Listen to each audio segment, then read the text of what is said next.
Yan, ito po yung makinang nabili natin.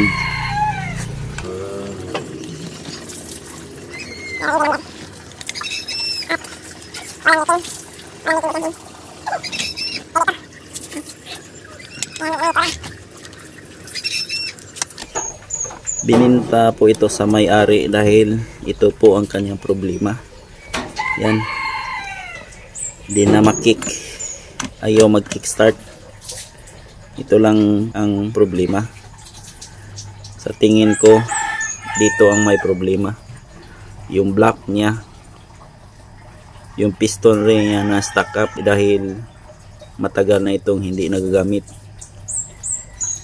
at naka-standby sa kanilang bahay. Kaya ayun, matigas na, matigas yung kickstarter niya at ito yung may problema. Buksan po natin ito para makita natin.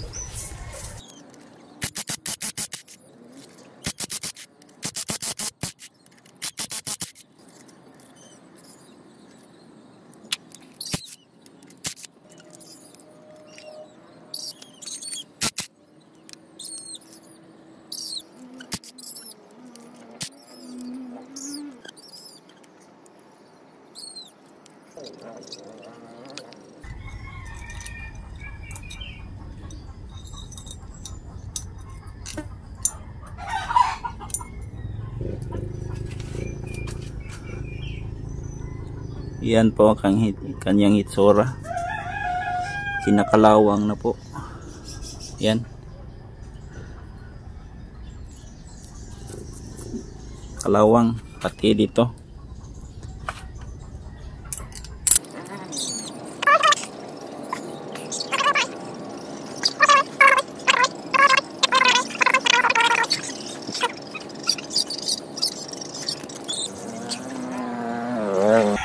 Ito yung resulta pag hindi na kickstart. Yan, kinakalawang na po yung kanyang cylinder block. Lagyan natin ito ng brake fluid para lumambot yung mga kalawang.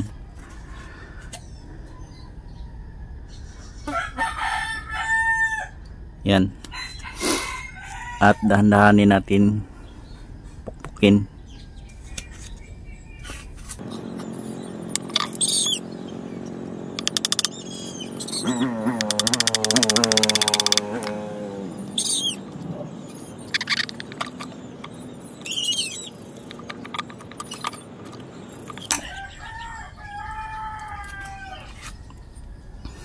Yan, natanggal na po siya.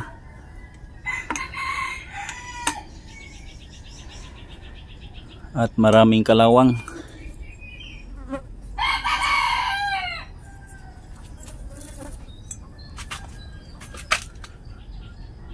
Yan.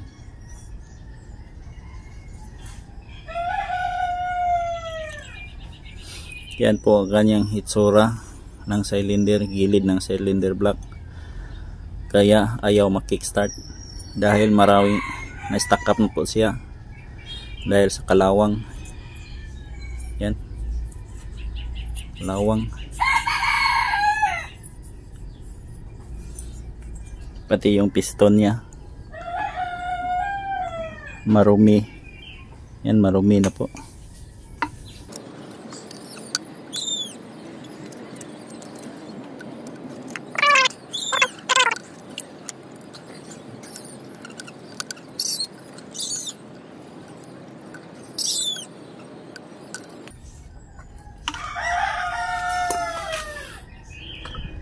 Yan po ang hitsura ng kanyang piston.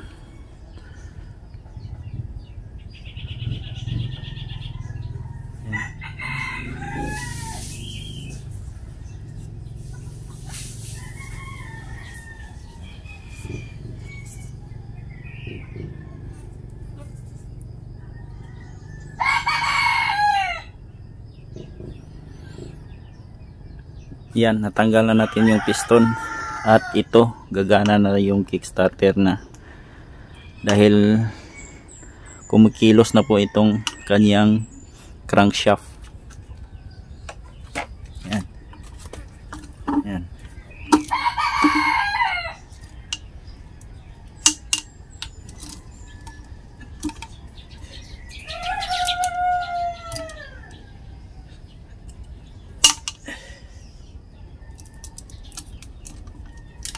Yan.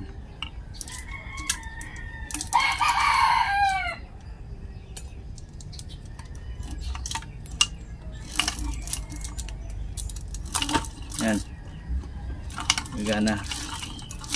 Gagana na po siya. Yun lang po ang cylinder block ng may problema, kaya ayaw mag-kickstart dahil yung cylinder block niya ay kinakalawang na. Yan, gumagana na po siya.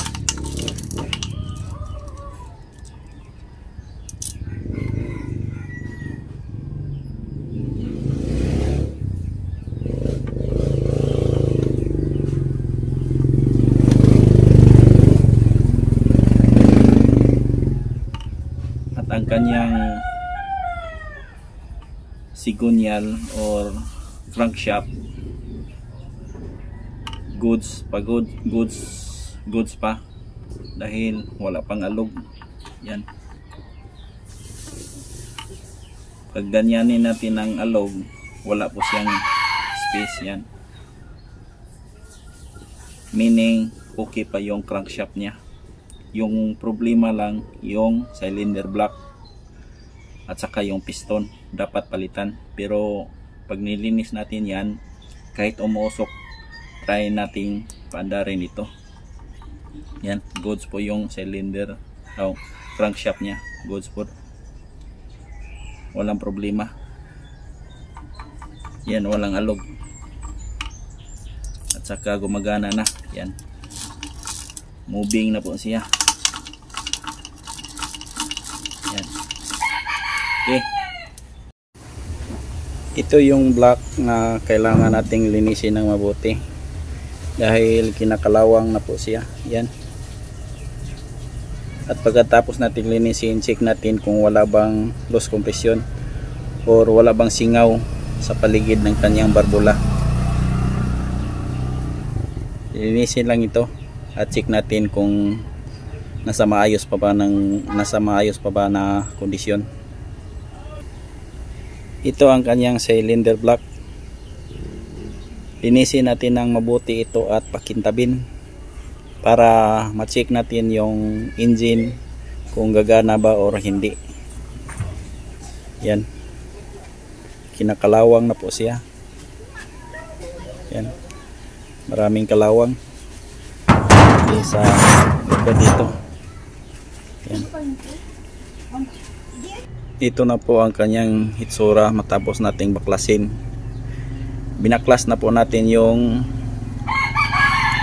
clutch side nya at saka yung magneto side dahil yung kickstarter nya, kick spring ay putol, kaya ayaw mag bounce back yun. Pag kinickstarter natin, ayaw nang gumana, hindi na mag bounce back, wala nang spring dahil putol siya. Yung dulo niya sira na, kaya palitan natin. Kaya binaklas na lang natin yung clutch side na at saka magneto side para isang galawan na lang po tayo. At dito naman sa clutch side, ito lang ang kanyang sira nga nakita ko. Ito, malaking alog na. Yan,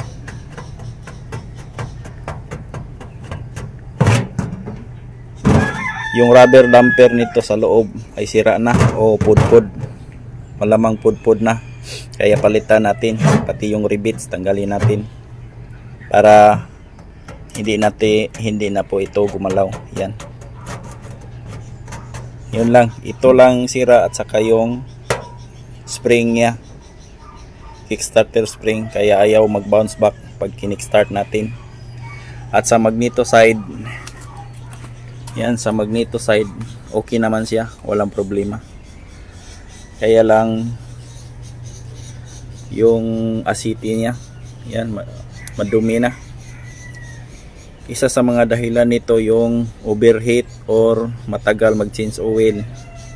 Yun ang kadalasan nito. Yan, para nang may grease, may yan.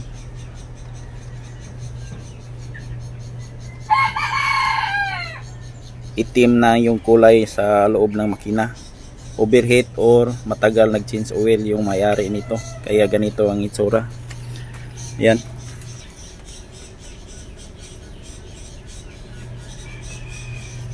Yung oil niya, sticky na po yung oil. Yan. Kaya nangingitim ito. Kailangan lang natin itong linisin. Simple lang linis nito. At saka yung gasket nya kailangan tanggalin para magpantay-pantay, para wala pong leaking siya. At itong drain, linisan na lang natin. Ito lang, dalawa problema. Yung rubber damper kailangan palitan. At saka yung rivets na rin, kasi set siya. At itong spring, yan lang. Yung dito wala namang problema. Yung sigonyal niya walang alog. Yan. Kaya di natin kailangang baklasin yung transmission side niya. Okay naman. Linis lang ang kailangan nito. Yan. Ito lang na kita kong problema, itong dalawa. Tapos linisan natin para magandang tingnan. Okay. Yan, malinis na po siya. Tinanggal po natin yung mga dumi-dumi niya, pero meron pang natitira yung hindi na ma-access ng toothbrush. Yan na lang na bilin, pero konti na lang. Pero yung iba, yan, linis na. Pati dito. Yan. Tanggal na yung mga takuling-takuling niya. Yung mga sunog-sunog. Kabilaan po ito. Yan. Ito, malinis na. Wala na yung takuling-takuling, yung natutuyo na asiti. Malinis na siyang tingnan. Gasolina lang ang panglinis natin dito at saka toothbrush. At ito, goods na to. Ito po ang salarin kung bakit nag-overheat yung engine natin. Nagkulay itim yung buong crankcase. Pati dito, nangitim. Ito malinis na to dahil ilinis ko na ito ng mabuti. Yan, malinis na. Pero yung simula ng video, tingnan nyo, maitim at marumi yung buong engine nya. At saka yung magneto side. Yan, ito po ang salarin. Ito po ang ating suspect. Bakit nag-overheat? Yan, basag ang kuan. Basag ang kanyang oil seal. Yan, basag. Ito ang dahilan kung bakit nag-overheat. Yung crankcase natin nagkulay itim. Dahil yung oil hindi nag-circulate. Hindi merong leak dito. Dito yan. Ito yang galing yung oil. Papuntang cylinder block at cylinder head. Dito dadaan. Tapos dito naman siya dadaan. Yung galing ditong oil dito dadaan. Dito. Tapos dito dadaan dito at dito. Ito yung papuntang cylinder block at cylinder head. Yan, walang pumapasok or kaunti lang ang oil na nag-circulate dito, dumaan dito dahil yung oil seal niya ay basag. Yan, basag yan. Basag ang yung oil seal. May leaking to. Konti lang yung pressure niya. Konti lang yung pressure ng oil dito. Kaya konti lang yung papuntang engine, cylinder block at cylinder head. Kaya nangingitim yung mga kabuuang engine natin at saka ito. Nilinis ko na po ito. Ito lang salarin. Kailangan natin itong palitan ng bago para wala ng overheat, para maayos na yung circulation ng kanyang oil papuntang cylinder block at cylinder head. Dito yan dadaan. Yan. Dito. Tapos pump siya dito. Yan, lalabas dito. Papunta na tong cylinder block at cylinder head.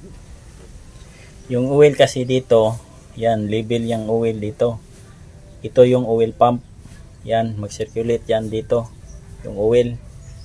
Tapos mayroong butas nito. Itong gear, ilalim ng gear nito mayroong butas. At lalabas yung oil dito. Yan, dito na. Papunta. Dito. Hanggang cylinder block. Kaya yung makina natin nag-overheat. Kaya dito. Mahina yung pressure papuntang cylinder block at cylinder head dahil may leaking siya. Yan, basag po ang kanyang oil seal. Yan, basag. Kailangan natin yung palitan para maayos na yung circulation ng engine oil niya at wala nang overheat. Ito po yung nabili nating bago na oil seal. Yung number po niya ay 10, 18 at saka 6. Tatlong number po ito.